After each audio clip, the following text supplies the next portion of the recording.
So at this point, I'd love to introduce some of the film subjects along with, Karina, if you'd also like to introduce some folks that you've been in touch with through Sourland.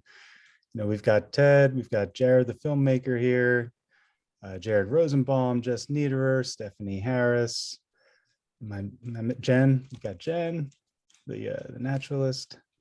I'd love to hear if y'all are willing from each one of you about what has changed since then, if you feel more hopeful about what we're doing with conservation goals and, climate adaptation and, all these various efforts to protect our natural world. The one thing that really hit me during the film was the talks of the hurricane. And last year, so much was lost from Ida, whether it was agricultural products or homes and all the flooding down in Lambertville. It's kind of trippy to see. That was a decade ago. That's kind of what impacted me most throughout the film. But I'd love to hear from all of our subjects. Go right ahead, Ted. Devin, there's so much reason to see the bleakness. I mean, it's just easy to see things going sideways on us in so many ways. But I do want to say that, I think it was Jen who said, she's fighting or maybe Jess, but, she's fighting against this idea that there's not global warming. I don't think that's a fight anymore. I think there's no more debate. I think we all know that there is global climate change. We don't have to say warming. It's just the climate's being messed with. But I do have reason for optimism because I'm seeing really large organizations making public commitments, and they might look hollow at first, but then they're being challenged and saying, oh, actually, we need to take this seriously. And I'm seeing more and more institutions taking it seriously and moving forward. So I do think there's reasons for optimism. Yeah, that's a great point. Well, one thing that strikes me about the film, I haven't watched it in a while, I caught the end here, is that, a lot of the people in the film who were just getting started doing something, 10 years ago, whether it be, farming or ecological restoration or growing native plants, they're still doing what they're doing, just kind of bigger and better. So I think that's a reason for optimism. I think kind of the thread that runs through the film is that you can't really count on the federal government or global powers that be to solve these problems. Every community has to dig in and look out for itself and protect its own ecology and its own energy independence and its own food security. And I think 10 years later, I think that's probably doubly or triply true than it was even then. Is other Jared and Rachel, are they with us by chance? Because or how do we get in touch with them? So, there he is. I'm here. Jared. Yeah, hey, good to see you. Hi, Andrea and I were just saying we really want to get in touch with you because we want to help repopulate we have a little natural forest on the new farm, and we need some native plants. So you guys are still slinging native plants? We're about 45 minutes north of you now, but we're still doing that. And okay, yeah, okay. Get in touch. And I'm seeing all that music here in the background, and that looks like fun too. So we'll talk. Oh yeah. For me, seeing the film after a really long time since I watched it last is an incredible blast from the past. And to see so many people, so many familiar faces who are in the film, and like Jared said, people who are still active in the area.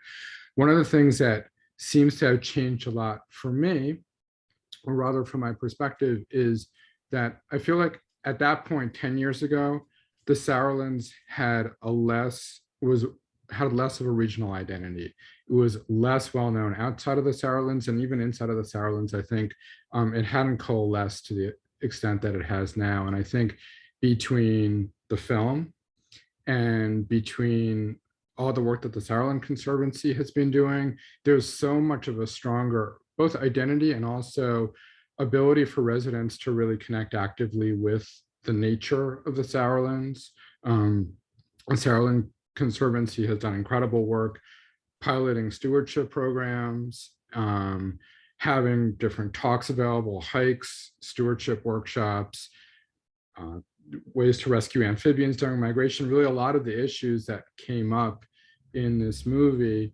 And that's very heartening to me. The one thing that I find discouraging is I think one of the biggest issues raised around natural habitat degradation in the movie, which is deer overpopulation, has really been in the same stalemate that it has been in for many years now and hasn't really shifted that much, although there have been good local efforts in the Sourlands. And I think what Jared Fletcher just said about, you can't necessarily rely on the government to come in and fix something like this. This is something that's politically stalemated in New Jersey to an extreme degree.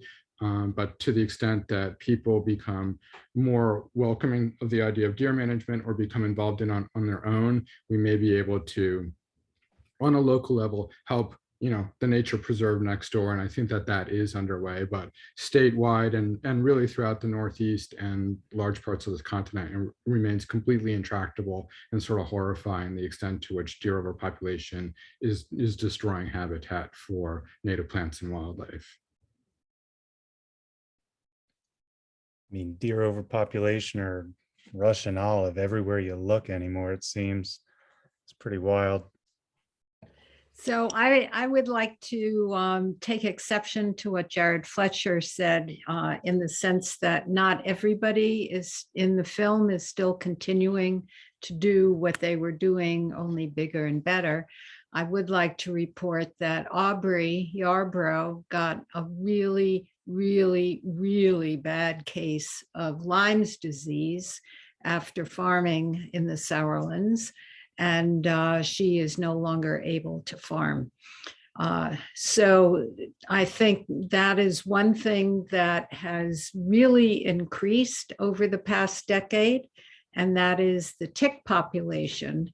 And with it brings not only Lyme disease, but a whole host of new tick-borne diseases, which many of us have already suffered with.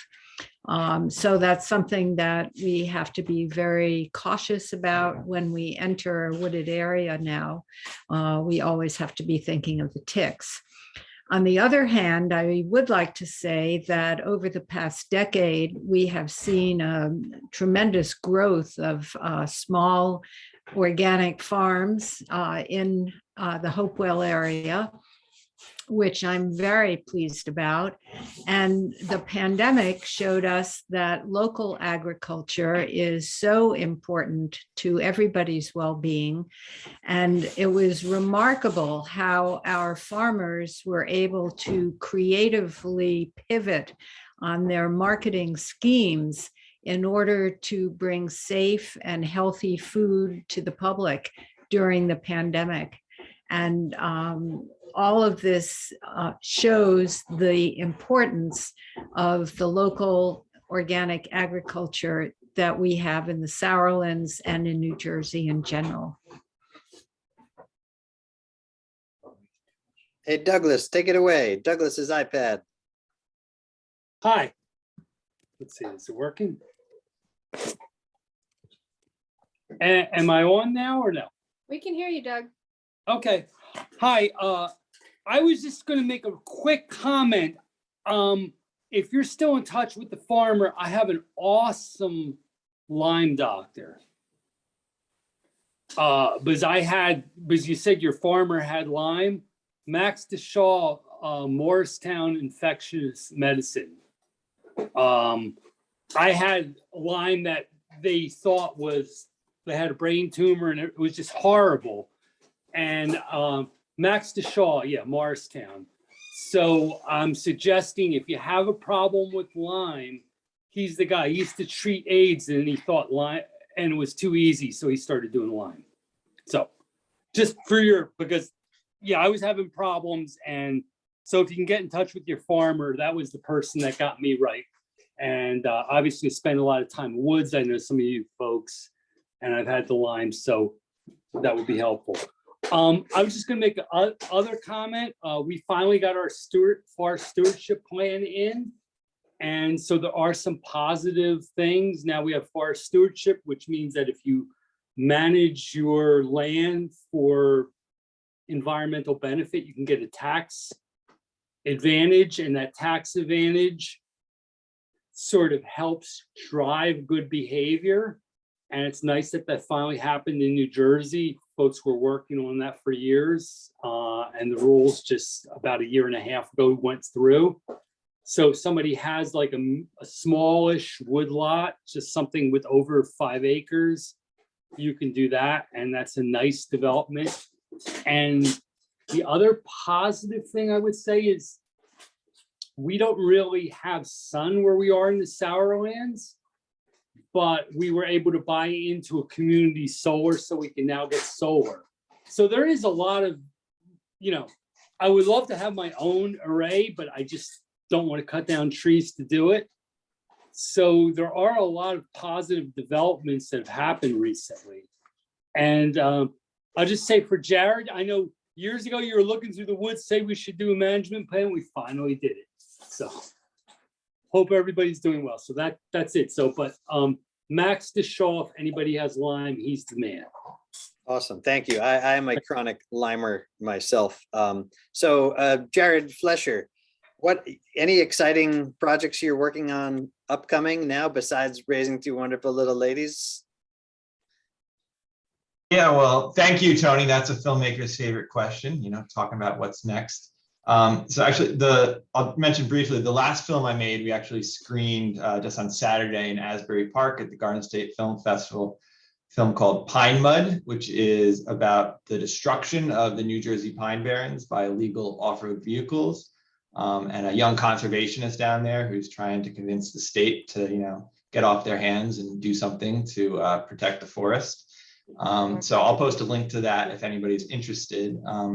But I always try to have a few new projects in the works. But the next one, and actually coming this summer, is a new web series that I'm creating with Jared Rosenbaum, who's here, called Rooted, about wild plants in wild places. Essentially, each episode we're going to choose one interesting plant in one important habitat, and we're going to tell its story as best we can in about 5 minutes. And kind of the concept is, you know, I think for a lot of people who may be disconnected from nature or not know as much as they want to know, you go into the woods and you see trees and, you know, some plants, but you don't really know what you're seeing. But when you start seeing, you know, spice bush or black cohosh, and you know a little bit about it, and then you start to learn how these plants connect as a community, it makes being out in the natural world more interesting.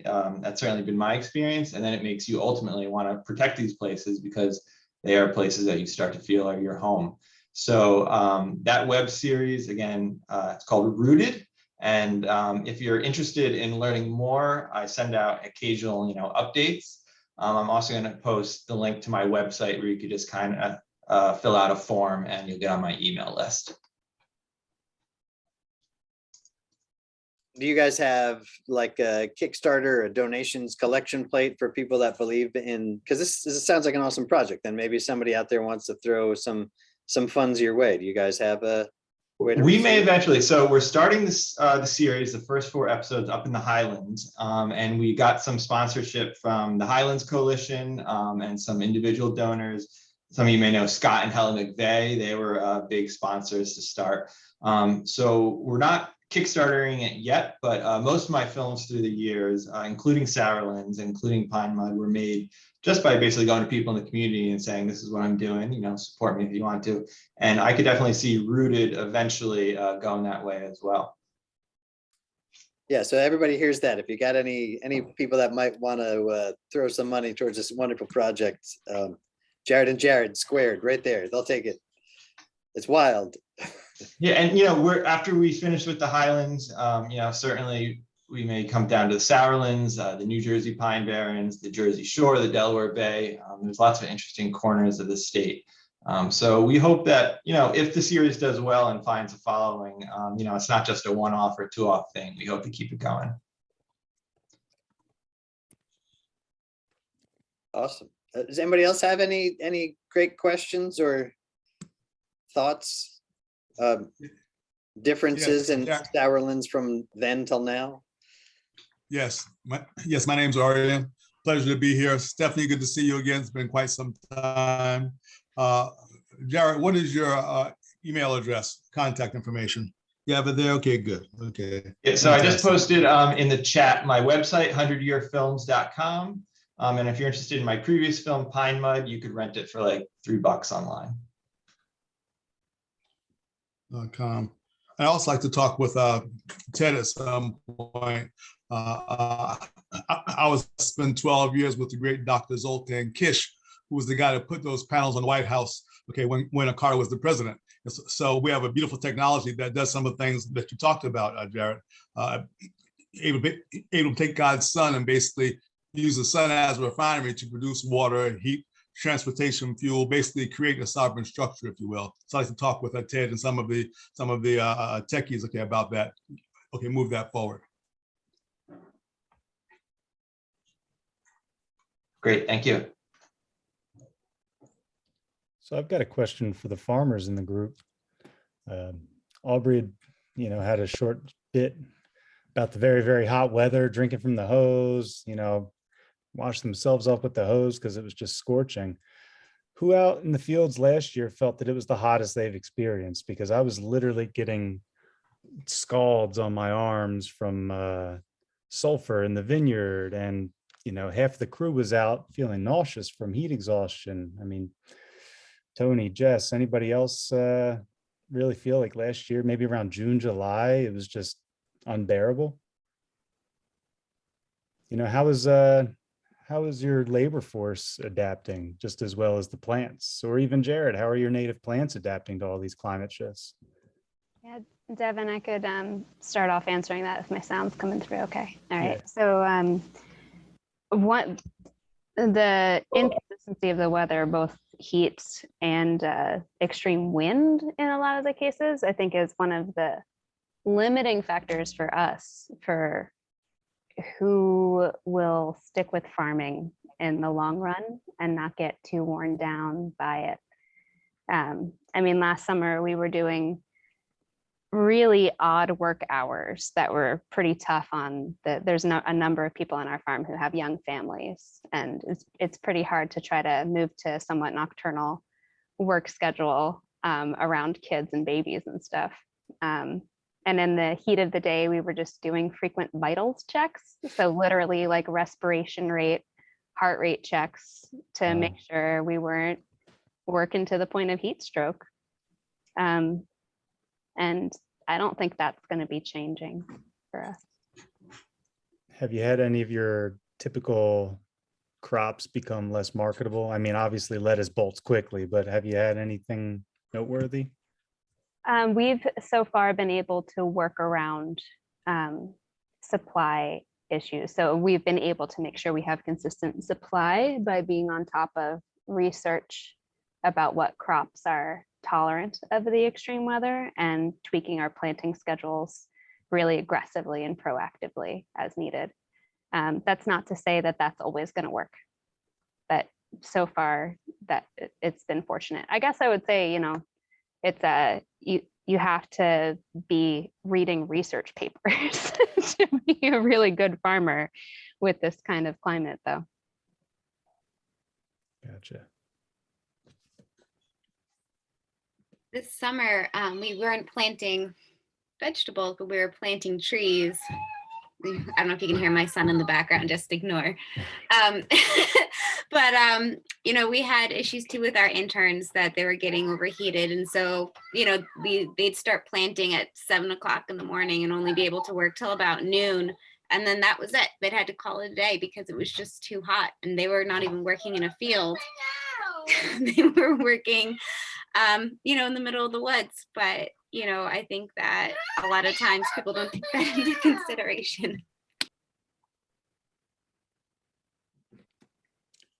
Yeah, I mean, Carolyn, while we have you, well, if you have to step away, but while we have you front and center, I'd love to hear about what Sourland has planned this year and, all the great work that went on this past year as far as conservation and reforestation. And so last year, we really built upon the stewardship bones of, Jared and Jen, and all the other organizations that we've worked with. they were the ones that had gotten this program started with amphibian crossing guards and our stewards program. And so, you know, we really reached out to our community and said, you know, we need to do something. And so we've done it, been working towards our stewardship program in a couple different ways. In the Sourlands, about a third of the land is privately owned. And so we wanted to make sure that people could plant trees on their own property. So we initiated our ACT program, which allowed people to buy tree kits, which is a tree plus deer protection, because anything in the Sourlands has to be protected from deer at low cost or free. If you couldn't afford it, we were able to give them away for free as well.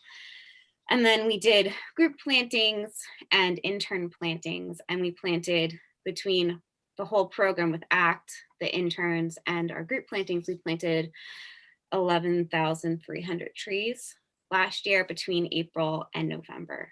And it was really due to working with our partners. We worked with pretty much anybody that would raise their hand and say, I'll work with you. So Mercer County with Jen, DNR Greenway, Phobos, Montgomery Township, Hillsborough Township, Somerset County, literally anybody we could that said yes, we said yes. And we just, you know, pooled our resources. If one organization didn't have a lot of money, but they could clear the land, like clear the hazard trees, then we'd come in and plant. But if they could provide fencing, we'd provide trees and interns. And so we just, you know, it was kind of like a potluck of reforestation and restoration, whatever you could bring to it, you know, we just worked together. And that's the plan again this year. I mean, it worked really well for us last year because we, you know, because of these partnerships and everybody just saying, yes, we have to do something. And it's not going to be the state coming in fixing it. It's not going to be the government coming and fixing it. It's going to be us fixing it. So that's the plan again this year. We just put out offers to our new interns. So hopefully they'll be on board really, really soon. And we're just going to get at it again because, you know, you can't just sit and do nothing. You know, it's the trees are dying. We're in a crisis. And so we're also working with Raritan Valley Community College to have Dr. J. Kelly monitor our restorations to see, you know, what's the most effective method in each given area. So every area that we're planting, we also have control plots going on, looking at natural regeneration versus our planting, tubes versus fencing, and just trying to find what's most effective in any given spot, because as the Sourlands is different depending on where you are in the mountain. And so we're just trying to be really conscientious of, are we doing a good job? Are we being successful? And, you know, maximizing where we're being most effective. So if you want to partner with us, if you are on a board of another organization or anything like that, or you want to come out and plant trees, or you want to buy some ACT trees, you know, let us know, because we're here for it. We really want to do our best to save the mountain. So as a northeastern Sourlander, I guess, did you guys had planted some stuff over on the Otto Farm property? Yep. What tell me more about what that was, because that was an exciting. Yeah, so Otto's Farm was the Roots for Rivers restoration project, so a riparian geared restoration. And we partnered with Hillsborough Township for that planting, and we planted, originally we had only planned to plant 300 trees, and then we got another 500 donated, and we're like, okay. So it wound up being really fun, and we planted, what was it, 700-800 trees in 2 days, and it was just really exciting. A lot of people in Hillsborough came out, and until that time we did that restoration, we didn't really have a big connection with that municipality, and I found that as we reach out, people reach back. You know, they want to be involved, they want to be part of it. And we've developed a lot of stewards that have come to a planting, then they go back and they help us maintain, because they're like, I want to make sure that this is successful. So they're out there, they're pulling mugwort by hand. They're coming and out to our stew crew days and maintaining our other sites. So, you know, I think that's the biggest message to me is, if you reach out, people will reach back, because we all need to work together. One more thing, and then I can hand it back to Devin. So Now, this summer, if all goes well, and I believe July 23rd is going to be the Sourland Mountain Festival. They'll reawaken it. And I know many of us here would love to utilize that as a way to really outreach and not only teach people about what's happening here on the mountain, but use it as a environmental engagement education zone. So I'd love to hear, all of us join together and talk about how we can use that as such a positive thing. We don't have to do that right now, but just keep that on the sideburns. I would love to talk more about that. So let's definitely get together because, the Mountain Fest started as the Music Fest a while ago. And the focus was always on music and community. And so community has never been more the focus than it is right now, especially with the Sourland Conservancy, as Carolyn very eloquently put it. We've just been working with so many people and reaching out to so many organizations and individuals. And honestly, that Hillsborough planting event was especially moving for me because people came out who had no idea. They never heard of a native plant. They didn't have any idea what was happening. They just knew that there was something cool and they wanted to be part of it. So they came out and they really learned about the importance of native plants and how to nurture them and why to do it. And Carolyn really taught people very carefully how to do it properly. They took that knowledge home and now they're, that spark is kind of ignited within them. And Jared, you were saying in the film, and I'm sorry I couldn't really pay attention because Barron is just so darn cute, but you were saying that if people practice good stewardship and then something, but Rachel was blowing on his belly, it was too much for me. And then it was, that's all we've got. And honestly, that I think is the message that I would like to impart in everybody who comes out to a planting, anybody who lives within the Sourlands, anyone who can hear my voice, is just that there are things we can do. Look at Ted, look what he's doing. Solar panels on his house, planting his own veggies in his yard. He's teaching his kids. He's out there doing that great work that we would really love to see everybody do.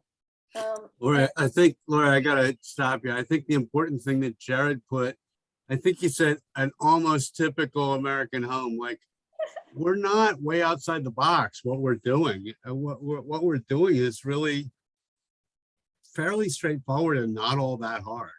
It's not hard, but these are steps that they're simple steps or relatively simple steps that we can all take, or we can all examine how we live our lives and just make subtle shifts. Jen and I were having a remote hike together the other day and having this talk about simple steps that we can all take to get us moving forward. And this is something that we can all do. And it's layer by layer. It's one thing at a time, and then what's the next thing? And then what's the next thing? And there's literally something that we can all do. So even if you don't have a yard that you can tear up and plant native, which by the way, I'm really working hard on. Thank you to Jared for showing me the way on that. But also, even if you live in an apartment, you can come out to a planting, you can help us spread the word, you can reduce your energy consumption, you can take public transit. There's something that we can all do. And this is our mountain and we do need to protect it. We're the caretakers of this place. And we can make a model for other people to follow. And so spreading the word, doing the good work, it's something that we're all doing. And quickly while I have the floor and before I just turn my mic off probably for the rest of the evening, is I just want to say thank you to all the farmers that are here. I am so incredibly grateful for all the work that you do. I grew up on a farm and it's hard work.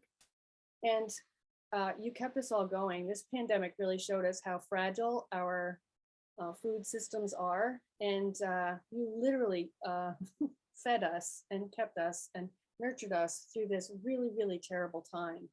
And I'm just tremendously grateful for everything that you do. And I'll see you this summer at the farm stand. I think that's a mic drop moment. I don't know if anybody can top that. Actually, a question just came in. So, and it's actually for Jan Rogers. So we understand you have just had a recent job shift. Yes, I have just had a recent job shift. At the beginning of this year, I left my position as the Director of Stewardship at the Mercer County Park Commission, and for the first time in my life, moved to the private sector. So I'm currently the Vice President of Steward Green LLC. We're an ecological consulting firm, doing everything from planning to installation and monitoring and maintenance. So thanks for asking, it's very exciting. Thank you for the congrats. Still pretty new for me. But I wanted to go back, Tony and Devin, to the question of, things that have changed since 2012. I teared a little bit when I heard the sweet baby voice of my now 6 foot tall teenager. And I'm sure all the parents that were subjects in this movie are feeling the same way. So I wiped the tears off of my cheeks and, have been yes, talking to Laurie yesterday about the changes that have happened in the last 12 years. And when I look at the crew that's here, all the faces looking back at me on this Zoom, I'm echoing the same thing that Jared and Jared said. There's this community of individuals and professionals, of homeowners that are dedicated to reducing their footprint, improving ecological ecology, we'll just leave it at that, improving the ecology of the area. And Sourland Conservancy has grown enormously in these last 10 years. Like, you guys are fecund. So that's a compliment. And so what I'm seeing is I'm seeing the core of the community grow and become stronger. Carolyn and Laurie are talking about collaborations and partnerships. And if we think about where partnerships were a decade ago when it came to enhancing the state of the Sourlands, they were there, but they're so much bigger now. But the piece that slows me down, sorry, Laurie, the piece that slows me down just a tad, not all the way, is look at all the other things that have also happened too. And the last thing Jared filmed me saying in the movie or cut was what about that weather? And I was like, oh my gosh, the tornado that hit Baldpate last year, and Ida, and we've all talked about that weather, right? And so, what fears me are these enormous threats and changes that continue to hit us, one after the other, right? No one brought up emerald ash borer, but we know that's why Carolyn's planting 10,000 trees last year and hopefully more than 10,000 trees this year. We will help you, girl. So many things have hit us: tornadoes, spotted lanternfly. I don't want to list all the new invasive species that are out and about because we're just not going to go there. But while I see these threats coming in, what I also see is a resilient community, one that keeps building, where there's collaborations and partners and there's new ideas coming out. And so maybe it's a little bit of the same and a little bit different, but still lots of hope. And I think we get to choose how we feel about moving forward and waking up in the morning. And 10 years ago, I'm still gonna choose hope, guys. I'm still optimistic. Look what's happening here. We as individuals in our backyards are growing. People are going vegetarian, people are growing their food, people have chickens, people, right? We're walking places and we're becoming more cognizant of our impacts, whether they're passive or active actions. And so I'm hopeful, and I'm just really excited that this community is still here, and that it's growing and becoming stronger, definitely by the decade. So there was something else I was going to say, but I've forgotten, so I'm just going to mute. But thanks. All right, what she said, that we do have an awesome community, and because everyone is staying in touch and connected, even through obviously this pandemic, it didn't make us farther apart in some ways. And in fact, we all got a little stronger and closer and more with more tactics. And thanks to all of you who are here. You're all doing your part, not only in your homes, but also in your communities. And if you do have ideas on ways that we can help ripple and affect the rest of the community, reach out, whether it's to us at NOFA or to Sourland or to whatever groups you're a part of, help. I remember back in the early 90s when I had a hard time getting soy milk. I had to order it in advance. Now there's you could get every kind of alternate milk at any grocery store. So at that time in the 90s, it felt like we're never going to change. But look what we've done. We've done a lot. We're lucky to be alive right now. I've heard song a couple times. Devin, is there anything else we need to say? I don't know if there's anything else we need to say. I'm just so inspired by everything everyone's saying so far, and so glad that we could make this happen. I definitely do want to echo that the future is together, and any work that we want to actually see actualized, we have to do it via community and through partnerships. And I love Sourland Conservancy. I'm glad that y'all were willing to play ball on this event, and I definitely want to meet everybody back here in another 10 years and see where we are. I do have one last left field question though, and this is for Jen. I grew up listening to the Whippoorwill, and I haven't heard the Whippoorwill in probably a decade. Where are they? Where did they go? Do you have any idea? Where did you grow up, Devin? Egg Harbor Township, South Jersey, Pinelands area. I don't think we have them in this part of Jersey. They could still be out there. They're not gone. Still be out there. They're not Okay. gone. We've lost 3 billion birds in the last 50 years, backyard birds to our forest and grassland species. But I'm not quite sure we have them in this part of Jersey. If there's a better bird expert in the room, please shout out. But haven't experienced them in my time here. Okay. Not in this region. That's reassuring. Devin, I was camping in the Pine Barrens probably about 2 years ago, and the whippoorwill singing you to sleep, and then they wake you up bright and early. So they're still out there. Oh, good. Just a little south. Yeah, I miss falling asleep to that sound. That's very reassuring.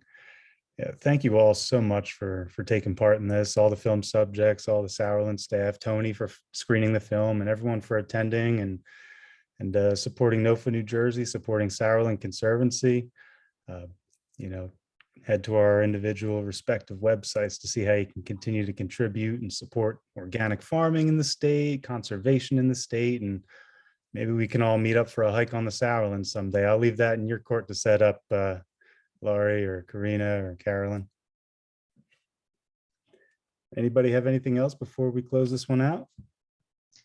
Well, a closing thought from the filmmaker is, these virtual events have been great during the pandemic, but what we love most of all is getting people together, somewhere. And we've screened this film and other films against box trucks on farms and sides of barns and all sorts of places. I hope storytelling is, one small part of bringing the community together. I'd love to do some more films, whether it's Rooted that I'm working on with Jared Rosenbaum, or there's another film, The Farmer and the Horse, that we've talked about a little bit. So I hope we can all get together, in real life soon, and keep these conversations going. Sounds like a plan. That is the plan. So we hope to see you all together again very soon. Good night. Thanks, everyone. Thank you. Good night. Thanks, Devin. Thank you.